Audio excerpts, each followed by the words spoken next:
Hello, hello. How are you? Hope you can hear me. I don't have my headphones on today. They were making this weird noise on the last live I did, so I decided to go without it. So I hope everybody's okay. Hi, say hi if you're here so I can say hi properly. Just decided to come here last minute because my last post that I asked, when was the last time that you were laughing uncontrollably? Well, that happened to me like 2 days ago because this was really funny. My son was about to drink his milk. He drinks milk before bed, and he had this cup, and he went to grab it, and it just slipped right through his hand, and it fell all the way down to the ground, and then the milk somehow, see, I'm already laughing, like just splashed all the way up because it was a full cup. It splashed all the way up, obviously all over everywhere. But when I looked at him, his whole face was white, like covered in milk, and it was hysterical.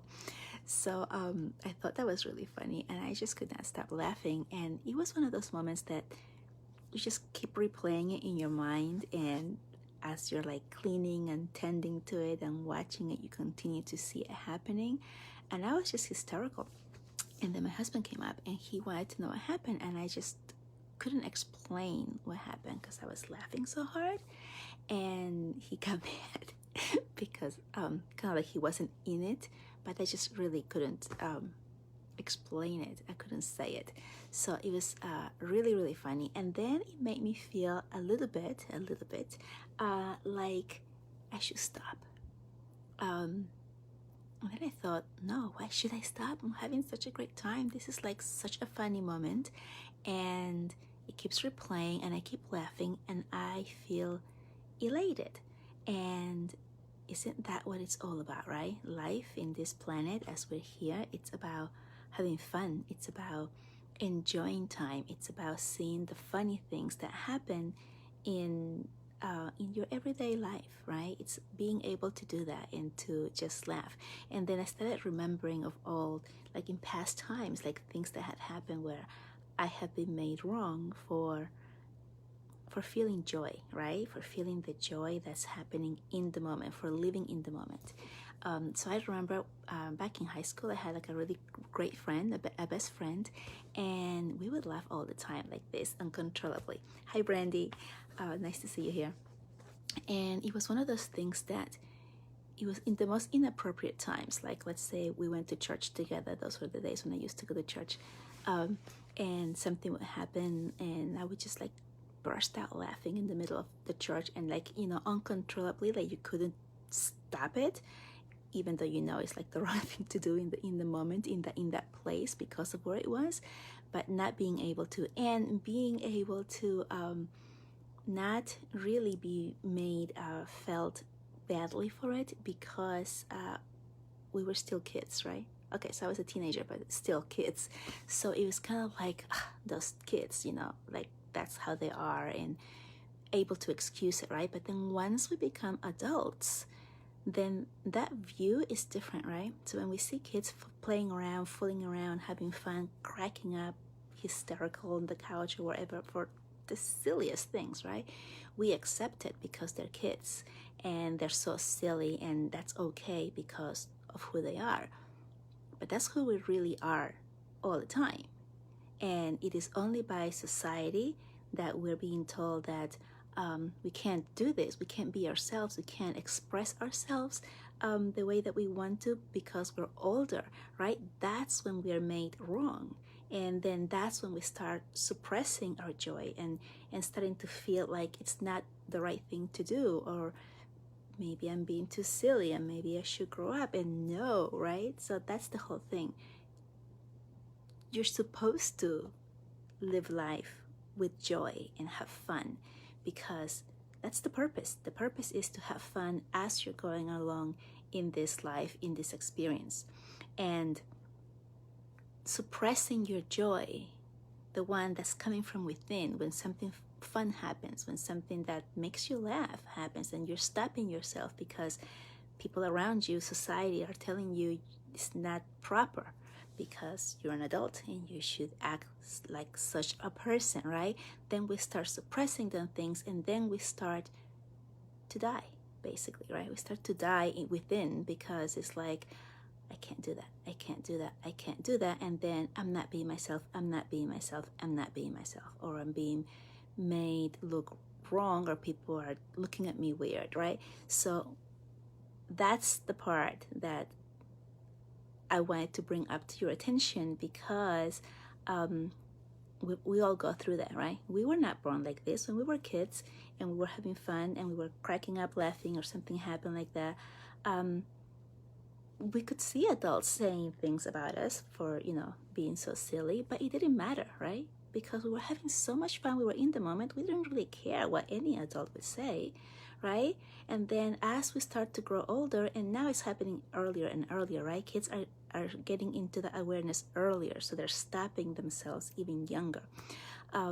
So now when we're older and we start to receive that message that it's not okay to laugh uncontrollably in public or in the church, like I did, or different things like that, then that's when we start to disconnect even more from ourselves. So I just wanted to come and tell you about that, what had happened in my story, in my life, that was so historically funny, and like even thinking about it now, it brings me like joy again, just thinking about it, and how people feel so uncomfortable when they see that around, because it's like, I get this feeling that it's kind of like, I really would like that, but it's so silly and so dumb and so inappropriate that we shouldn't do it. And so that's what we tell ourselves, and then we stop, and because of that, they don't like when they see someone else doing it, and they feel uncomfortable. And so then I had to come to the realization of, what is it that's bugging my husband, because he had like really pissed, like he like walked away, and then my son was like yelling at him, like, why are you yelling at mommy, she's just laughing. I mean, it was like that type of stuff, and he just like get even more upset because it was being brought up to him again, and he just like had to like get away from the whole situation. And so then I started looking into it, and I was like, okay, what is it that he must have gone through probably when he was younger, that he was made wrong, that he feels so uncomfortable to see someone else having this type of fun, having this freedom of just being themselves, of just enjoying the moment, and just being in that present moment. So what has stopped him, right? So this is where the compassion comes in, right? Having compassion for others, not to feel angry, because I would have gotten angry back at him before. I would have been like, okay, like, what's up with him? And then I would have been all grumpy and stuff, and then all of that fun would have come, but it didn't happen, right? I continued to laugh. It's not that I didn't care, but I just decided to feel that moment until it naturally went away. And then after that, I started thinking about, like, what is it about this? What is it about my behavior that is triggering him, right? Because we're all mirrors, right? So it's something there about my behavior, me laughing, me having fun, me enjoying that moment, that completely triggered him to the point that he had to remove himself. So I don't really know what it is, because he's not the type of person that talks and communicates this stuff, as a lot of men don't. And so my part is just to be compassionate, like, even though I don't need to know, right? I don't need to know what it is that he went through if he doesn't want to talk about it or share it. But my understanding in seeing him from a different point of view, from being able to understand that it's not me, it's the situation. I'm showing him something that's triggering him, and having compassion for that, for accepting him where he is in his journey, in what he's going through, and then giving that type of support. So not the support of trying to take out of him what it is that's bothering him, because obviously they didn't want to talk about it. So and most people won't. So it's not about like prying and asking, like, come on, what happened, and what is it, and what are you going through? He's completely not going through like this enlightenment or awakening or searching within journey, right? He's not in that path. He's just in his own path. So it's not my place to go. I feel, at least. I mean, you tell me if you guys feel differently, right? It's not my place to go prying and trying to get him to talk, like, you know, his therapist or something, so that he can tell me, so that I can like enlighten him, right? That's not my place. My place is just to hold space for him and have compassion for where he is right now. And at the same time, not allow his behavior and his uncomfortableness and his reaction to take away from my moments, right? And because, like I said before, I would have stopped. I would have felt bad, and I would have, you know, gone within again, and like kind of like recluse, like the turtle, right, coming into the shell again. And instead, I just allowed myself to be, and just to continue until the moment went off. And oh, thank you, Brandy. I'm glad that's resonating with you. But it's just really, really, really interesting, right? How all of these things that we know already, right? We all know this stuff. We know it. We have it within ourselves. How they're shown to us differently at different points in our lives, in different situations, at different times, different ways, so that we can actually come to the conclusion and grow from it, right? And be able to see it from a different perspective, as opposed to just letting it be, getting upset, moving on, and then going back to the way we used to be, right? So being open like that, and just being ourselves in the way that we are. Hi, Francis. Nice to see you here. So yeah, so that was my message that I wanted to come in yesterday and tell you, but you know, I don't know what happened. I think I fell asleep with my son. Wish he wanted me to fall asleep today too, but I didn't. So anyway, that was like the big message that I wanted to come and share with you, because I mean, growing up, I was really like the goofball. I was really the one in my group that of friends that was always cracking up, laughing, and things would happen to me all the time that were hysterically, like, for me at least, really, really funny. And it was lovely, right? Like that's how you're supposed to be living life, in that frequency, and being able to see things from that point of view. Now my son, he's a little bit like I don't know, he's always looking at the bad things, or the worst thing. Like if I say, for example, okay, you can watch videos after 5 p.m. Oh, my whole night is ruined, you know. Very dramatic. I always tell him he's going to be a great actor if he chooses to. Not on his list right now, but anyway, that's how he is, right? So it's really funny for me to see, and a lot of times things have happened to him, like he'll drop a piece of his sandwich or something, and that was the best piece of the sandwich that he just missed, and now the whole dinner is ruined because he missed that little piece, right? And like that's how he is. So when this happened, that he dropped the milk and he literally went all over. And I actually had just finished repainting my wall downstairs from like the little nicks, because I had like some paint left over from when I painted 2 years ago, and now there's like milk stains on it, so I'm gonna have to go and do it again. Doesn't bother me at all. But when this happened to him, and his face was literally white, covering milk. Okay, I'm seeing it again, so I'm cracking up again. I started cracking up laughing.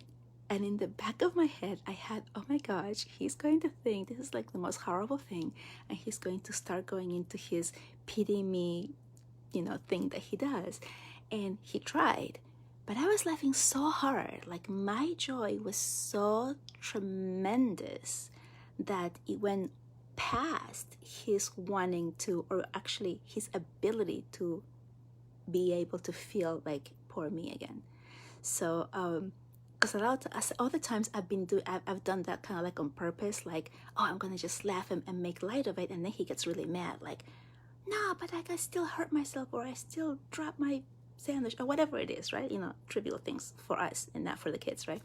And I'm not able to bring it out. And so what is the difference? The difference is that this time I was truly in the moment, 100% feeling it. I was being really authentic, right? So it wasn't like I was faking the laughter. I wasn't planning I'm going to laugh really hard to see if I can turn him around and prevent him from going down into his pity me story that he tells himself. This time it just really truly was, and it is so potent when you do that, that others around you, except for my husband, have to get pulled in. And I was so excited and happy to see that he didn't get upset. And I mean, he should have been, because he had just taken a shower. So he was clean. He had brand new PJs on. He's just drinking his milk so he can go to bed. And now he's got milk all over. Sorry, it's just really funny. And he really, you know, it's something that really he should have been upset as not he should have been, but like, it, you know, usually would have gotten him. But it was my authentic, in the moment, 100% joy that prevented him from going down. He just couldn't. I was laughing so hard and so much, I couldn't even get a word in, that he just was taking up on that wave of laughter, of joy. And he, as much as he tried, because I could see his little, you know, brain turning to try to get himself back to something happened that's horrible to me, he couldn't do it, right? And so another thing that's just popping now to tell you is like the power that you have, right? Each of us individually, the power that you have within to reach others, right? And I just read this quote from Dr. Dane here, who I follow. He's the one from, I have a book here because it's one of my favorite books. I'll show it to you again. I've shown this to you guys before. This one, Being You, Changing the World. I love this. I even wrote it. I love this book, because I do. So it's on my desk, on my night table, I should say. Anyway, he just wrote this quote on his page, and it said, "We don't get to change the world, or we don't change the world. What we do get to do is change ourselves. And when you change yourself, then you touch the world." And I thought, wow, that's amazing, right? So great, because when you change yourself, this is why we all of us healers, anybody who's here in this group who's doing the work to heal yourselves within, you're doing the work first. You're doing the work to heal yourself, right? When you're healing yourself, then you change you. When you change you, you're able to reach and heal those around you. And that's the way it works, right? So in order to change the world, you change you. You change within first. That's what you do. And then from there, everything else just happens, right? Well, okay, it doesn't just happen. It just happens because of you, because you are changed, because you are lighter, because you are expanded. So they say when you are living at a low frequency, you can reach and affect those around you like 10 feet from around you. Anyone that comes within 10 feet of you, you can reach them with that negative energy, and they can be brought down, right? Like when you walk into a room and something bad is happening and you immediately feel it and you're like, okay, what's going on, right? And then you stop, right?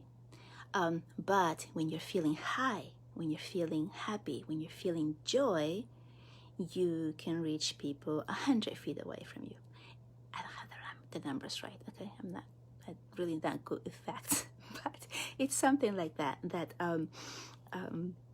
you can reach so many more people, so much further, and even if they're not within your premises, they can still feel your energy, and that's how you start to change the world. Okay, so thank you guys for being here. I really appreciate it. I love you. I will talk to you soon. I do have a meeting in about 3 minutes, so I do need to get off. I did want to come over and tell you this story. So yeah, I'm glad that it resonated with some of you. If you didn't say anything, or if you catch this later, please let me know. If you're catching this later, please write me hashtag replay so that I know that you watched it, and let me know if you liked it, if you resonated, or if you have your own story that you want to add to it to contribute. That would be great as well. Okay, I love you. Have a great night. Talk to you soon. Bye.